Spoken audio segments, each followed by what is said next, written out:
Well, thank you very much. It's a great honor to be with the Crown Prince of Bahrain.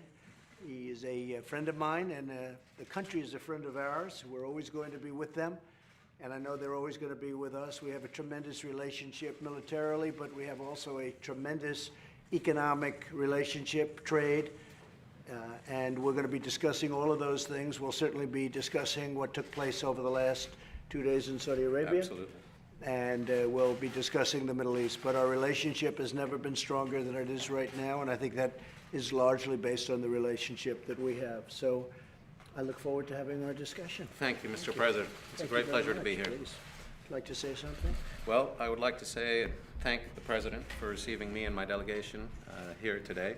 I'm here to convey the greetings of His Majesty and the people of Bahrain, to strengthen the relationship, which is based on shared values, where they overlap, and ideals. We primarily, as the President said, are going to focus on discussions related to security enhancement and trade enhancement.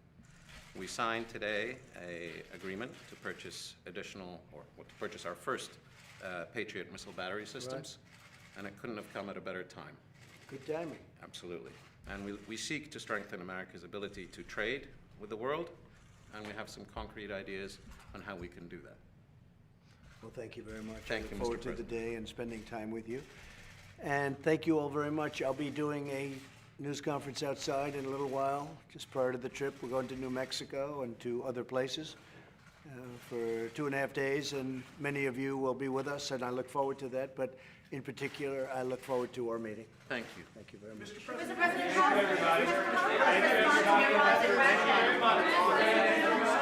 Thank you. Mr. President, have you seen evidence, proof that Iran was behind the attack? Well, it's looking that way. We'll have some pretty good, we're having some very strong studies done, but it's certainly looking that way at this moment, and we'll let you know. As soon as we find out definitively, we'll let you know, but it does look that way. Mr. President, do you want war with Iran? Do I want war? I don't want war with anybody. I'm somebody that would like not to have war. We have the strongest military in the world. We've spent more than $1.5 trillion in the last short period of time on our military. Nobody's even come close. We have the best equipment in the world. We have the best missiles, and as you say, you just bought the Patriot system. There's nothing even close. No, I don't want war with anybody, but we're prepared more than anybody. 2.5 years ago, I will tell you, it was not the same thing. And with what we've done, we've totally rebuilt our military in so many different ways, but we've rebuilt it, and there's nobody that has the F-35. We have the best fighter jets, the best rockets, the best missiles, the best equipment. But with all of that being said, we'd certainly like to avoid it. What are the options, Mr. President? What are the options if not a military? Well, we have a lot of options, but I'm not looking at options right now. We want to find definitively who did this. We're dealing with Saudi Arabia. We're dealing with the Crown Prince and so many other of your neighbors. And we're all talking about it together. We'll see what happens. Is it the responsibility of Saudi Arabia to... Say it. Will you still meet with President Rouhani in Iran? Well, I have no meeting scheduled. I know they want to meet. I know they're not doing well as a country. Iran has got a lot of problems right now that 2.5 years ago, and even a little bit more than that when I came in. It's hard to believe. It's almost 3 years. But 2.5 to 3 years ago, they were causing a lot of trouble, and we'll see what happens. But we'll let you know definitively. As you know, there are ways to see definitively where they came from, and we have all of those ways, and that's being checked out right now. Are you still willing to meet with the Iranians without preconditions? Well, you know, there were always conditions, because the conditions, if you look at it, the sanctions are not going to be taken off. So if the sanctions, that's a condition. So, you know, that's why the press misreported it. The biggest thing you can talk about are the sanctions, and the sanctions are massive. There's never been sanctions put on a country like that, and I think they have a tremendous future, but not the way they're behaving. We'll see what happens in terms of this attack. Secretary Pompeo and others will be going over to Saudi Arabia at some point to discuss what they feel. They're going to make a statement fairly soon, but they also know something that most people don't know as to where it came from, who did it, and we'll be able to find that out, figure that out very quickly. We pretty much already know. Mr. President, you said you're prepared for war? Say it? You said the United States is prepared for war? The United States is more prepared than any country in the history in any history, if we have to go that way. As to whether or not we go that way, we'll see. We'll have to find out definitively who did it. We have to speak to Saudi Arabia. They have to have a lot in the game also, and you know they're willing to do that. I think everybody knows they're willing to do that. So we'll be meeting with Saudi Arabia. We'll be talking to Saudi Arabia. We'll be talking to UAE and many of the neighbors out there that we're very close friends with. We're also talking to Europe, a lot of the countries that we're dealing with, whether it's France, Germany, et cetera. Talking to a lot of different folks, and we're figuring out what they think. But I will tell you, that was a very large attack, and it could be met with an attack many, many times larger very easily by our country. But we're going to find out who definitively did it Can we first. clarify, Mr. President? So you said that you think that Iran is responsible for the attack. Do you think that I the didn't attack- say that. Why do you say that? I you said you that we think it we might- know who it was, but I didn't say anybody. And then But you said it might certainly it not. would look to most like it was Iran, but I did not say it the way you said. Go ahead. Do you think it was launched from Iran as the second question? You're going to find out in great detail in the very near future. We have the exact locations of just about everything. You're going to find out at the right time, but it's too early to tell you that now. Do you want to release oil from the war reserves to help cushion the oil prices that are rising now? Well, they haven't risen very much, and we have these strategic oil reserves, which are massive, and we can release a little bit of that. And other countries, including Bahrain, but other countries can be a little bit more generous with the oil, and you'd bring it right down. So, no, that's not a problem. It went up $5, and that is not a problem. Mr. President, And you have to remember, we're now the largest producer of oil and gas in the world. So a lot of people in the old days, and this happened over the last very short period of time, we're number one in the world by far. Yes, you are, sir. By far. So I never want to be benefited that way. But the fact is, there are those that say we benefit. I don't view that as a benefit, but we are certainly, we take in more money than anybody else from energy, not even close. Mr. President, do you still think it's the responsibility of the Saudis to defend themselves? Oh, I think it is certainly the responsibility of them to do a big deal of their defense, certainly. I also think it's the responsibility of the Saudis to, if somebody like us, which are the ones, are going to help them, I know that monetarily will be very much involved in paying for that. This is something that's much different than other presidents would mention, John, but the fact is that the Saudis are going to have a lot of involvement in this if we decide to do something. They'll be very much involved, and that includes payment, and they understand that fully. But they're going to be, look, they're very upset, they're very angry. They know pretty much what we know. They know pretty much where they came from, and we're looking for the final checkpoints, and I think you won't be surprised to see who did it. Mr. President, will you discuss the Israeli-Palestinian peace plan with the Crown Prince since Bahrain? We'll be discussing it, yeah, we'll be discussing We're it. going to release it soon before or after the Israeli election? Well, we're going to see what, I mean, it's, the election's on Tuesday, so, like tomorrow. So you have an election tomorrow, so I would think it would be afterwards, okay? But you do have an election, big election tomorrow in Israel, and that'll be a very interesting outcome. It's going to be close, going to be a close election. But I mean, after the Chairman can invite you to North Korea and I don't want to comment on that. The relationship is very good, but I don't want to comment on would you that. be willing to go? I just don't think it's appropriate for me to comment. Would you be willing to go to North Korea? Probably not. I don't think it's ready. I don't think we're ready for that. I would do it sometime, at some time in a later future. And depending on what happens, I'm sure he'll love coming to the United States also. But no, I don't think it's ready for that. I think we have a ways to go yet. Do you stand with the auto workers in the strike against GM? Well, I have great relationship with the auto workers. I got tremendous numbers of votes from the auto workers. I don't want General Motors to be building plants outside of this country. As you know, they built many plants in China and Mexico, and I don't like that at all. My relationship has been very powerful with the auto workers, not necessarily the top person or two, but the people that work doing automobiles. Nobody's ever brought more companies into the United States. You know, I have Japan and Germany and many countries have been bringing car companies in and opening plants and expanding plants and big things are happening in Ohio, including with Lordstown. Very positive things are happening. We have many plants that are either being renovated or expanded or built new right now in the United States, many more than we've had for decades and decades. So nobody's been better to the auto workers than me. I'd like to see it work out, but I don't want General Motors building plants in China and Mexico. This was before my watch, and I don't think they'll be doing that. I don't think. I had meetings with Mary Barra, the head of GM, and I don't want them leaving our country. I don't want them building in China. I don't want to build them in other countries. I don't want these big, massive auto plants built in other countries. And I don't think they'll be doing that anymore. You know, General Motors makes most of its money in the United States. And it's too bad they spent billions and billions of dollars outside of the United States before I got here.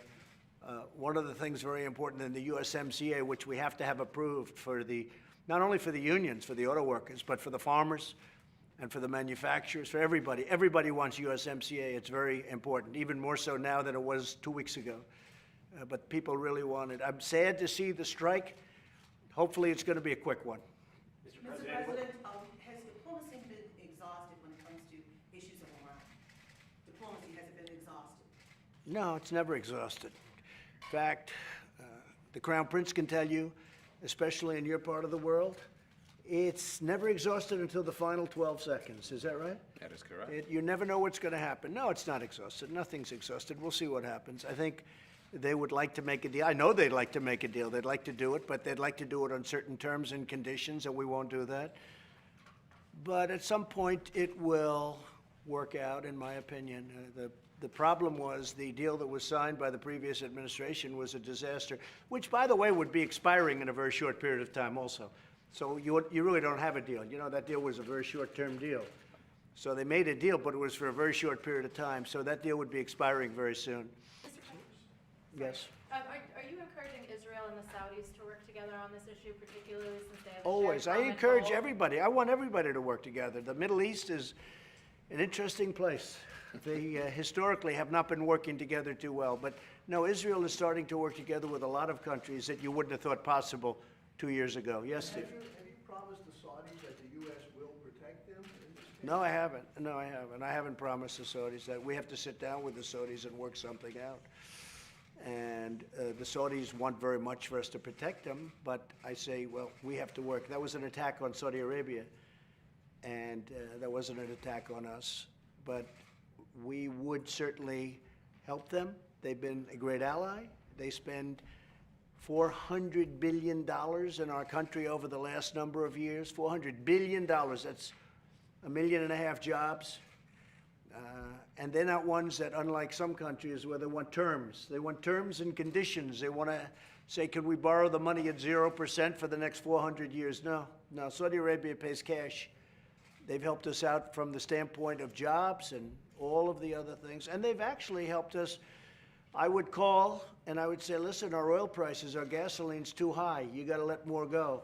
You know that. I would call the Crown Prince and I'd say, you got to help us out. You got to get some more, and all of a sudden the oil starts flowing and the gasoline prices are down. No other president can do that. No other president was able to do that, or maybe they didn't try, but I've done it. So now they're under attack, and we will work something out with them. But they also know that, you know, I'm not looking to get into new conflict, but sometimes you have to. Mr. President, what's your message to Iran right now? Excuse me? What's your message to Iran right now? I think I'll have a stronger message, or maybe no message at all, when we get the final results of what we're looking at. But right now, it's too soon to say. There's plenty of time. You know, there's no rush. We're all be here a long time. There's no rush. But I'll have a message, whether it's a strong message or maybe no message at all, depending on the final results. And how Can you concerned walk us are you through- about the risk of an all-out war in the Middle East? I'm not concerned at all. You don't think that we're a step closer to that? No, given what I'm Iran not. did? Personally, I'm not concerned at all. We have military power, the likes of which the world has never seen. I'm not concerned at all. I'd like to avoid it. You know, when I came here 3 years ago almost, General Mattis told me, sir, we're very low on ammunition. I said, that's a horrible thing to say. I'm not blaming him, I'm not blaming anybody, but that's what he told me.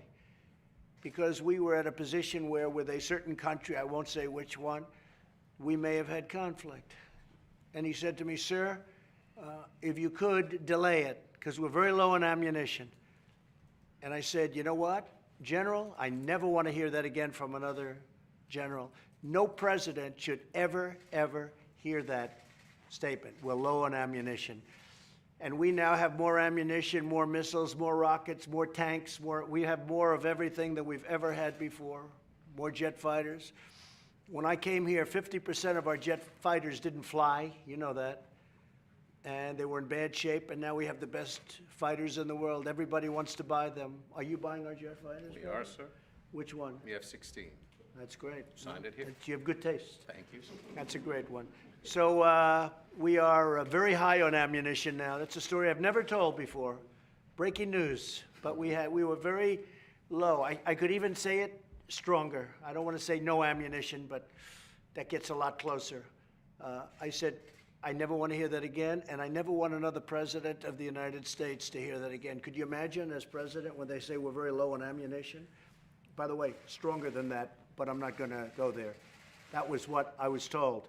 And I said, I never want to be in a position like that again. And he said, could you delay, if we do something, sir, could you delay it as we fill up? And that is what I inherited from the past administration, and in all fairness to President Obama, to administrations before President Obama. That's what I got stuck with. And we fixed it, and we fixed it good. The Crown Prince understands $700 billion. The next year, $718 billion. And the next year, which is right now, we just got approved, $738 billion. And that's a lot of money even for Bahrain, right? It's a lot of money, That's a sir. lot even for Bahrain. And lot of Bahrain money. has a lot of money. Okay? Mr. President, The what? Israeli election coming up tomorrow, how does that affect the timing of your Middle East peace plan? Well, we're going to have to see what happens, Steve. I just don't know. I can't tell you what's going to happen. I can make a prediction. I sort of have a feeling, but we're going to have to see what happens. It's a big election. That's one we're all going to be watching. You think Netanyahu will pull it out? Well, certainly he has a good chance, but it's a very, it's a 50-50 election. A lot of people, if you look at the polls and everything else, it's going to be very close. So we'll see what happens.